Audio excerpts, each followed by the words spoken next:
to Business Launch, where we bring you all the latest updates in business, economy, entertainment, and lots more. I'm your host, Faith Essien in Lagos, Nigeria. Stay tuned because the show starts right now.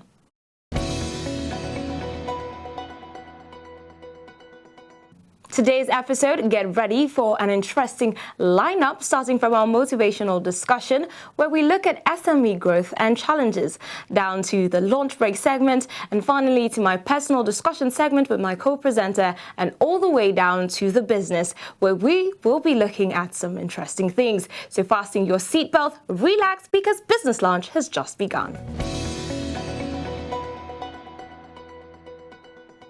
Welcome back. It is now time for our motivational discussion right here on Business Launch, and thank you for staying with us. And now today we're going to be looking at SME's growth and challenges. And joining me is none other than Kaftan, who's a creative consultant, but he specializes as a personal brand specialist. So stay with us as we discuss this topic. And now Kaftan, thank you for joining us today on Business Launch. Thank you. All right, and how are you feeling today? I'm good. Feeling good. Okay, I hope you're excited looking at our topic today. I hope we'll be able to, get some information and details from you. Yes, very sure. All right, now looking at SME growth and challenges with your experience and just as a knowledgeable Nigerian, how will you describe the SME's operation in Nigeria? Has it been encouraging, or has it been fair or bad? Actually, it's not. It's been very challenging. The Nigerian economy is not favoring SMEs. Okay. So many things are affecting it. Unlike the area where I operate my own business, Ikeja, there's lights, but other areas in the state and in the country, lights is a major issue, is a big problem. Another thing is maybe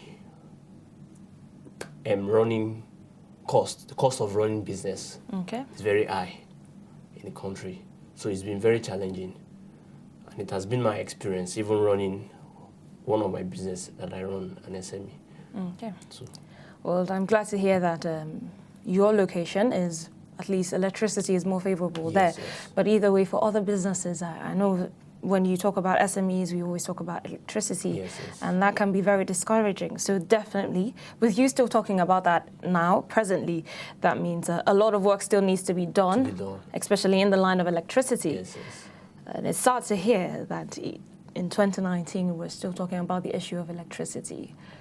But okay, and now you said fund. Will you agree that the lack of fund is the major challenge of this situation? Yeah, actually, lack of fund is a personal issue. It depends on the person, the businessman himself. Is that you are creditworthy or not? In business, you use credit to run business. And when you make profit, you refund the credit and so on like that. So it all depends. If you have funds, what do you do with the funds? There are some people that when they get funds, they use it on their lifestyle, not the business. So their lifestyle consumes the funds. So they don't have the credibility to get more credit from financiers, from banks and all that. So it's a personal issue. It can be a challenge to some people, and it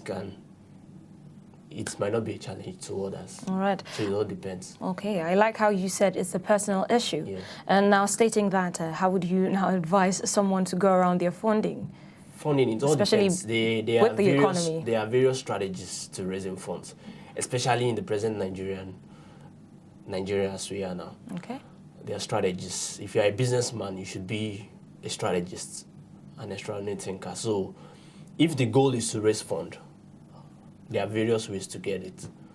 You just go about it, equity financing, so many ways to raise funds. And for managing it? Managing it, it all depends. It requires skills. If you don't have the skill, you get people that can help you manage the funds and grow it. Because the goal of using credits to run business is to grow the funds and return your credit. All right. Do you think improper knowledge or some misunderstandings are one of the reasons why people start up businesses and they don't go the exact way they pictured? Yes, to some extent. when we say improper knowledge or lack of knowledge, basically. or illiteracy. Yes. Illiteracy too, for me, is a kind of personal issue too. Because there's a line that says the illiterates of the 21st century, it's not those who cannot read and write, but those who cannot unlearn and relearn. Wow. So if you have, maybe some of the things you know way back, starting business might have become obsolete. So the goal is to get updated knowledge, update your knowledge in whatever field you are operating, update your knowledge, even in finance, update your knowledge and use it to get ahead. Okay, I appreciate you for that. That's a very good tip, especially for people that are going in the business and are currently in it, and their structure is kind of shaky. Yes. So that's a very good one. And now, still looking at SME growth and challenges, how do banks credit SMEs, or how do banks' credits to SMEs actually affect economic growth in Nigeria? Bank credits can help SMEs grow, but as I said earlier, are the people looking for credits, are they credits worthy? It can help banks, because banks are there to do business. That's their business. They give credits to get interest. Okay. So when they assess your business, are you doing enough revenue to be worthy of credits? Those are the things bank look. And some other, are you following due diligence in business? Are you keeping your books and all that? So all those things, bank looked at it before giving you credit. Bank credits can help business grow, but are we credit worthy? All right. To assess bank credits? It all depends. Okay. So how do the interest rates that are charged on these credits affect SME business expansion? Yeah, the interest rates are a big challenge because the interest rates encroach in the running cost of the business and affects businesses. If you have a high interest rate, in my experience, we went to bank to get a loan. When the bank wants to give you a loan, especially some microfinance banks, they assess you. If they see that you are desperate, they intentionally increase the interest rate to accommodate, to know that, okay, so that you can quickly understand, accept their offer and go on. So it all depends. If you can, with proper skills, like if you can negotiate properly, you can get a good interest rate to run your business and move forward. And now when I mentioned illiteracy, basically lack of knowledge, I'm not really satisfied with the response I got. Okay. So with that in mind, now illiteracy is another issue. Yes. And just like you said, it's more of an issue these days. It's refusing to, what did you say, unlearn? Unlearn and relearn. Unlearn and relearn. Okay, now, but in this present country, in the country with our present economy, how do we now go about this, what you've pointed out, to actually help grow businesses? To unlearn and relearn. Basically, in the area, yes, for the development. To fill our knowledge gap. To fill it up, basically. Gap. Okay. Yeah, there are various ways to go about it. This 21st century, as we all see, knowledge is on our fingertips. We can just Google it. So we can get the resources we want, and we can seek mentors that are already doing good in what we want to do. Whatever it is, whatever project we want to run, we seek their advice, we add it to ours, then skyrocket. So you're not saying, so you're saying that in every business, or when you start up a business, it's not just enough to have prior knowledge and just stick with that. You shouldn't remain stagnant. Yes, you shouldn't remain stagnant, and you should seek those that are ahead of you as mentors, that they can guide you and put you through. All right, so as your business grows... the project you are trying to do, someone else has done it before. Okay, so as your business grows, your skills should grow. Yes, your skills should grow. Your knowledge should grow. Learning shouldn't stop as an entrepreneur. Learning shouldn't stop. And do you That's the hallmark of entrepreneurship. And do you think this is a major misconception that people have, and is one of the reasons why they're facing challenges in their business? Yeah, I think people are not passionate about learning. Learning is one of the key factors. According to a book, a writer who wrote a book called Vision. The number one skill, he said, an entrepreneur should have is the ability to learn faster. He said learning is superpower. Okay. All right then. And even with the challenges, I know we have the younger generation. For people that are, when you start up your business, Yes. basically with that in mind, there are different ideas that you may have. But is it really enough to just have an idea and start up that business, or are there other requirements? Do you feel like there are other requirements? Especially with the situation not being favorable, would you just advise anyone to start up a business and just... With just an idea? No, it's not advisable to start a business with just an Okay. idea. You need to have a background in entrepreneurship. Entrepreneurship is an art. I need to develop your skill in entrepreneurship. Entrepreneurship is not just... If you want to make money, there are various ways of making money. You can be trading in the financial market, for instance, to make money. But if you want to solve problem, entrepreneurship is about service. You serve people in return. You solve their problem, you serve them. So if you want to serve people and be rewarded in return, you learn the skill. You learn the art of doing so.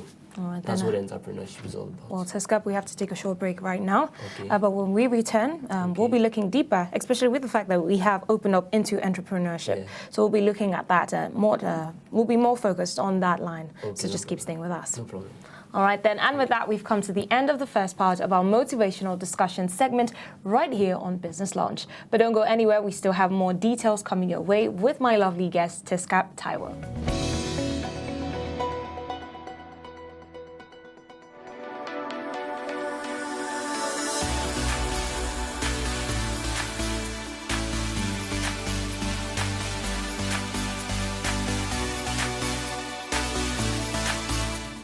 Everyone, and welcome to today's episode of Lunch Break. My name is Obada Adesumbo, and today we will be looking for a place where we can get a very delicious meal at an affordable price. Although I don't know where we are going to yet, but let the search begin.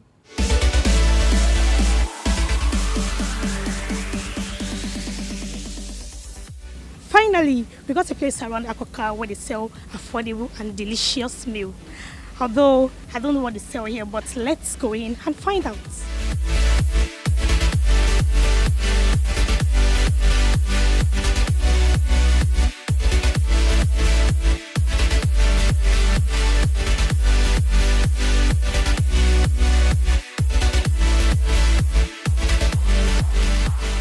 Can you tell us, what did you just finish eating? Amala and Ewedu. Or let me say Amala and Nabula. Okay, so how much did you get the food? Less than 600 naira. I didn't get that. Less than 600 naira. Oh wow, 600 naira for it. That's very, very affordable. So, would you tell us how you get to know about this place? A friend brought me here once, so I started coming ever since then. Okay. So, would you like to recommend this place to someone else? Of course, why not? Their food is okay. I saw you eating inside a while ago, and I want to ask you that, what did you eat? Okay, I actually got amala, ewedu, and ogunfe Oh, for myself. For yourself, what about me? You have everything to yourself already. Oh yeah, that's true. So can you tell us, how much did you get the food? Well, the amala was 5. That was about 250. Then the ogunfe is 300. Oh wow, Yeah, wow, so it's wow, about wow. 550. With water 600. With water 600, Yeah. that's really affordable. Yeah. So tell us, how did you get to know about this place? Well, it's through other students. Somebody referred me to come here, and I've been coming, and since then I've been addicted to our meal. Addicted, that's a word, yes. So tell us, would you like to recommend this place to someone? Definitely. Yes, I will always recommend this place. I used to tell people about this place because our food is sweet. Our food is homely, actually. It tastes like you are eating your mother's food at home. And there's no always like, maybe there's too much salt, too much maggi, too much curry. And the local dish itself, the amala itself, at times you might not want to eat rice. You just want to go for your local dish. So that's why I'm always here. Oh, wow. So I will always recommend this place to anybody. Wow. Yeah. Thank you so much for your time. Really appreciate it. Thank you. So I would like to ask you, what did you get? I got amala, begiri, and iwedu. Okay. So how much did you get the food? 250 naira. Oh, wow. That's very affordable. Okay, so how did you get to know about this place? Well, a friend of mine brought food to my hostel one of those days, and then like I never liked amala and begiri before then. But when I tasted it, I don't know. I was just like, oh, where did you get it from? And she said, yeah, Moria. So ever since then, like I've been getting lunch here. Okay, that's perfect. So can you recommend this place to someone? Yes, I do a lot. Even my friends that don't stay in Unilag, I keep telling them if you want to eat amala, come to Yamoria. Okay, wow. Thank you very much for your time. We really appreciate it. Thank you so much. All right. So can you tell us what caliber of people do come here to eat? A lot of people come here, professor, prof, students, a lot, workers, and people from outside, they used to eat Yamoria food. Even from Lekki, we used to order everywhere, sure, but I thank God. So what advice will you give to someone that wants to go into this business? I always, even my workers, I always tell them, you start from small. Don't that say, this place, this market is too small, I can't say this. It's from there, you see. I always advise some people, even students, some students, I always tell them, this business is something new, anyway, I thank God, sha. But if you didn't have the power and the stress, you cannot do it. Because if you didn't monitor, your business will collapse. And these children nowadays, everybody wants to become oga. If you see that become oga, your business will go down. You can see mistakes when you come. I was running up and down, do this, do that. So my workers, they will not relax. She understand. So my advice for people that is coming to be very hardworking and friendly with the workers and the customer and everything. And the environment be neat and relationship to customer, know the way you talk to customer and all that. But I thank God. Thank you so much for your time, ma. We really appreciate it. Thank you so much. Wow, we finally come to the end of today's episode on Lunch Break. My name is Obadari Adesumbo. Thank you for staying with us. I hope you enjoyed yourself. See you next time. Bye.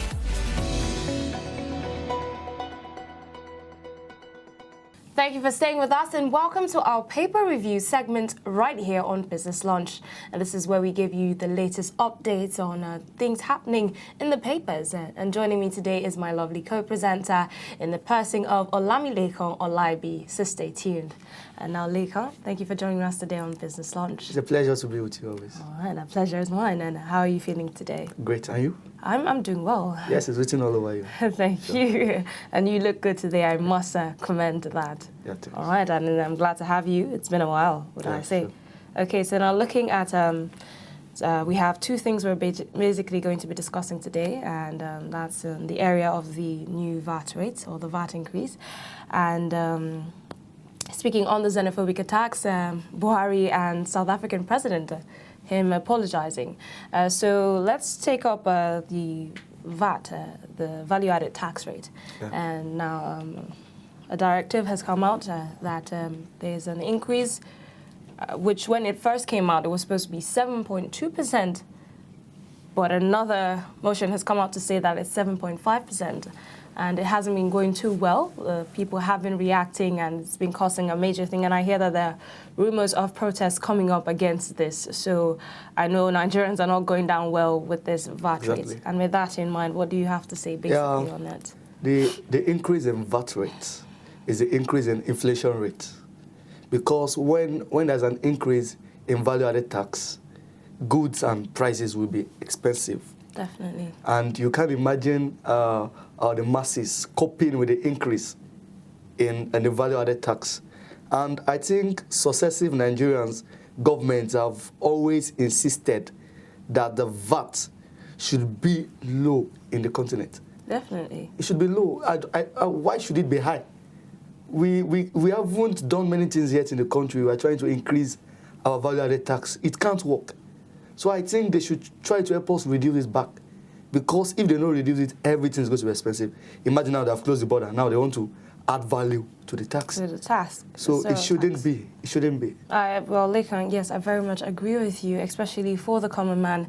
Now, if you're on the richer side, this might not really affect you in any way. Exactly. But for the common man, so there should be some more balance, because even hearing 7.2% is a scare on its own, and then actually hearing that the normal figure, or the actual figure, is going to be 7.5%. Now, that's one that will make you be very scared as a Nigerian citizen. And I know Nigerians, like I said, are not going too well with that.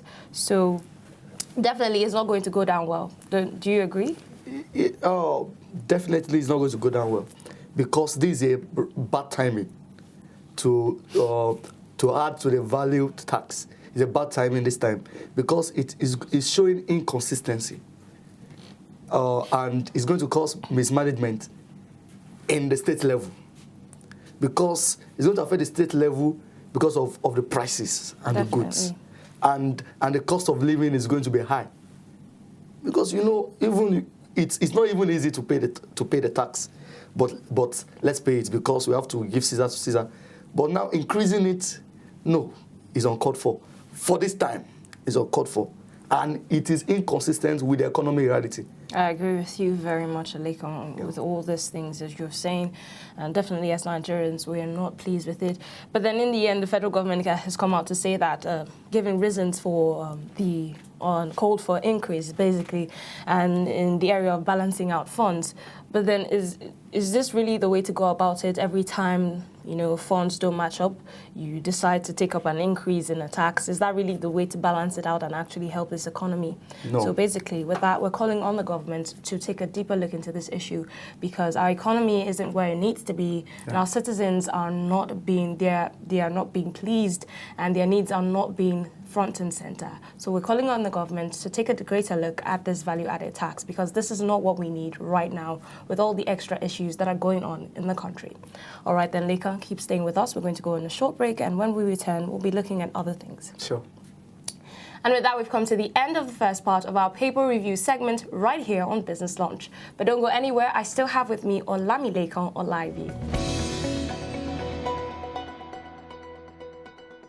Welcome to our Cheap and Smart segment right here on Business Launch. And this is where we give you affordable prices and lovely deals that make you go, hey, that's cheap and smart. And I still have with me Olamilekan Olaibi as we give you some affordable deals that will make you jump off your feet. All right then, Leka, thank you for staying with us. It's a pleasure. Okay, and looking at so many deals, so many things that used to be so expensive are now coming down, and it's now affordable, and anyone can have these things these days. And I like that. Even with the way the economy is, people are now thinking more and making things cheaper and affordable. And that's why we have the Cheap and Smart segment. Yeah. All right, then. And with that in mind, like I said, one that is very common, everyone literally has their own one these days, or you see a lot of people with. That's in the area of the Bluetooth speakers. Yeah. And now for the one I have here, it's basically waterproof. And that's good because you can get a waterproof Bluetooth speaker for 3,000 naira. Wow. Now, depending on you and depending on what you're going for, but if it's just basically, to go on the bandwagon, to join the crowd and say you have your own Bluetooth speaker, I think that's a good deal for waterproof. Definitely. I'm not sure about the duration, but basically, like I said, if you want to jump on the bandwagon, then a waterproof Bluetooth speaker for 3,000 naira to 4,500 is okay. Yes, and first on my list also, I have jalabia for our Muslim friends. Okay. That was very cheap, just 2,000 naira. Yeah, I know. Fridays are Jimos, and you can go and just pick one for yourself. You're not going to tell people that it's just 2,000 naira. So far, it's looking smart on your body. Definitely. No one is going to know. Just feel good. Economy is bad, but just try and manage what you have and get one for yourself. Definitely, yeah. That's definitely the price, because last time at church when we were doing a drama and we needed some costumes, that was one of the costumes needed, and we got it for that price, and it was very fair. Yeah. Depending different sizes, it was still that same age. It was still that price range, even on different sizes. Yeah, exactly. Okay, so that one is. That's cheap and smart. Okay, moving on, looking at other things, I have the rechargeable blender juicer, and this one is basically portable, so you can carry it in your bag, and it goes for around 3,000 to 4,000 naira. Wow. You put it in your bag. Obviously, there's a cup also, or basically you can cut your fruits and put inside. You cut your fruits and put inside, and it's rechargeable, so you can take it with you to the office if you're now into the Fit Farm trend, basically, or you just want to substitute your soda for more smoothies, for more healthy drinks. Then definitely that one is advisable, because like I said, it's rechargeable. You just put it in your bag with your fruits that are already chopped inside of it, bring it out in the office quickly, just make a smoothie, have a nice drink. Wow. and you're healthy, and you don't have to rely on all the fizzy drinks that people take, Exactly. especially when you want to cut down on your sugar intake because it's necessary as we grow older. So that one keeps you in good health. Yes, and next on my list, I have a popcorn machine, portable popcorn machine. Wow. That you can take about and just make your popcorn and sell, and even for personal usage. That's interesting. Just 3,000 naira only. Okay. Instead of you having a static machine somewhere, or that you can just carry up your machine all about selling, eating for personal usage and all that. I think technology is going Definitely, very people well. are just thinking like, what Exactly. is someone doing? And even if it's a particular, it might be the same thing. Like popcorn machines have been there, but someone just decided to make a portable one, Exactly. and it's selling. And the one that's cheap for pockets, like that's Very. Anybody can afford anytime, even students and all that. I agree with you. And all these different portable tools and innovations are really happening these days. And with that in mind, I have come across a portable hand sewing machine. Now, it's the sewing machine, but it's portable, so it's really small. But you can get it for 3,000 naira as well, 3,000, 4,000 naira. It can't do major stuff, but it can sew. And it's neater than using your thread and needle. Yeah. So I think it's a good buy. I think I'm going to get one. That one is definitely good. Instead of using needle and thread, it wouldn't be. Yeah, because the lines will be very much neater. Yeah, so I think that's very affordable. Yeah, so like I said, all these portable deals are really booming, and they're doing well. Exactly. Okay, so do you have anything else on your list? Cake. Oh, there's a lady right here. Speaking of cakes, yes, cakes. Cakes come for every occasion, like any occasion. I think that's one thing that goes well with almost every occasion, because I think I love cake because it just took this discussion. It lit me up. I know, especially if you're a cake fan or a cake lover out there, then when you hear cake, you have to be as excited as I am. Exactly. Cake makes me happy. Yes. And you were talking about your colleague, yes? Yes, just 2.5. Wow, that's fair. You can afford it. Like, it's affordable. So definitely you don't have any excuse. You can buy for your loved ones and all that. You don't have any excuse for a birthday. Not eating cake. Yes, and not buying a cake for someone for 2,500 naira. Exactly. I think that's good enough. As a gift, no matter the occasion. It's a way of showing love and all that, yeah. For 2,500, it's fair. All right, then, Lakan, we're going to take a short break, but when we return, we'll be giving our viewers more details, so just keep staying with us. Sure. And with that, we've come to the end of the first part of our Cheap and Smart segment right here on Business Launch. But don't go anywhere, we still have more affordable deals and prices coming your way.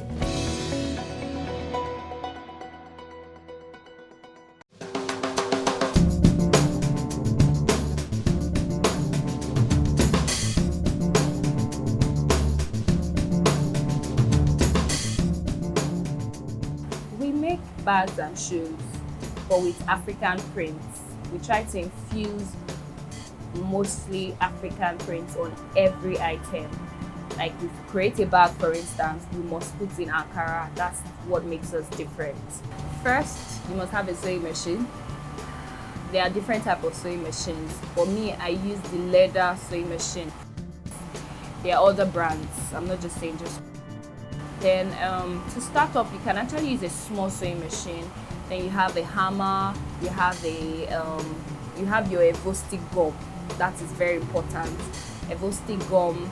Then, depending on what you want to do. If you want to make a bag, for instance, you must have leather, you must have D-ring, you must have foam, you must have fiber, you must have tape, you must have your Ankara.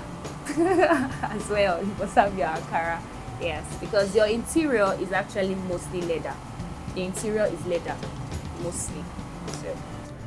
Okay, so today we'll be making bangles where you can wear them for parties, church, just a normal casual outing, anywhere though, you can wear it. And it's not compulsory you wear it on Ankara, you can wear it on English, you can wear it on an office wear. It's just to add some vibes to your outfit, if you get what I mean. So today, to make a bangle, very simple, you can do it at home. You need a bangle, a plastic bangle where you can get in the market, Eco Market, Oshodi, or anywhere near your house. Then you need, of course, Ankara fabric. Then you need scissors and you need Evo-stick gum. So let's start. You use a tape rule to measure how you want it to go by, sorry. Okay. So you measure 2 inches like this, 2 inches. Then you notch it with your scissors like this, right? Then you tear it off because you need a very long bit of it. You cannot be measuring that. If you cannot know how long, you can just measure to your table ends, which is about 36 there, or just one yard is about 36. 36 is fine.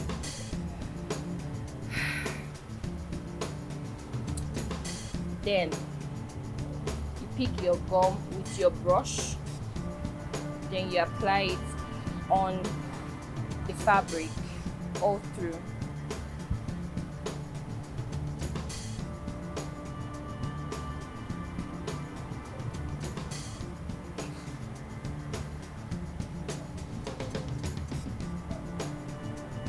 Try to make sure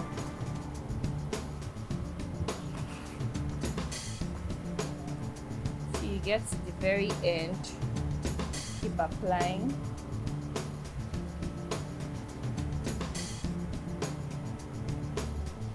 If you don't have Evo stick gum, you can actually make use of UHU gum. They sell it also in any bead store.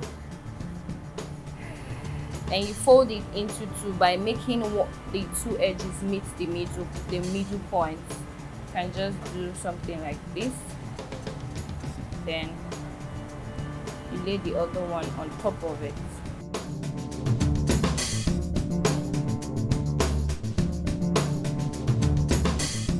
So now we're going to start wrapping. Before you start wrapping, you also apply your gum round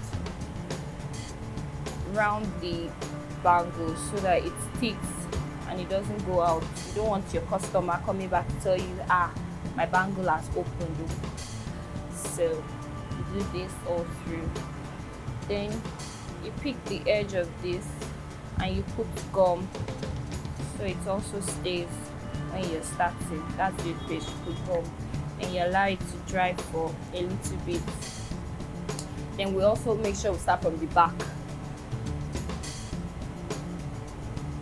Right? And you continue pulling till you get to the end.